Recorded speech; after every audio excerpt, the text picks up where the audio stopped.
let's take a look at the game a little bit more now. We're joined by Jeff Reinhart of the LLLeaguesports.com. Thanks for joining us, Jeff. Well, in Section 2, we've been saying it's anyone's race. So how crucial is it for Central to get the win at home against LS? Big game, no doubt about that. LS and Manheim Central both come in here 2-0, tied for the top spot. Kind of a surprise that Manheim Central is here because we didn't know what to expect from the Barons. Not overly surprised that LS is 2-0 coming into this one. Don't forget, these guys met twice last year.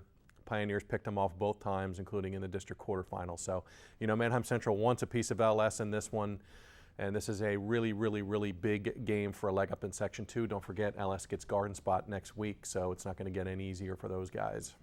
And this season, you can say the Pioneers don't really have a stop button. The Barons have been stingy when it comes to their offense, but LS have 4 200-yard-plus rushers.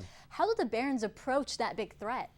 Probably going to lean on Andrew Kaufman again, the linebacker who's having a really solid season for Manheim Central. He was the lone returning starter on that side of the ball, don't forget. He's got 5 interceptions this season from his linebacker spot. Took one back to the house for a pick 6. Also had the field goal blocked for a touchdown last week against Solanco. LS gets it done with misdirection and all kinds of funky stuff on the ground. And Shank, when he goes up top, he is very efficient. He completes a good percent of passes. So tall task here for Manheim Central's defense in this game, no doubt about that. Finally, special teams. Bryant Meyer, as you put it this week, has a punting prowess. How important will it be in this game?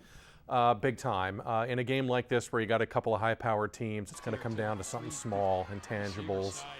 Field position, turnovers, special teams, and Manheim Central has a really good one in Bryant Meyer.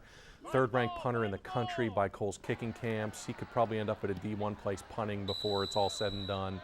And he's been amazing on kickoffs.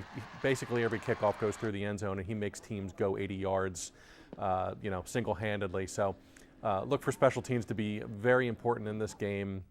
Field position, little things, intangibles.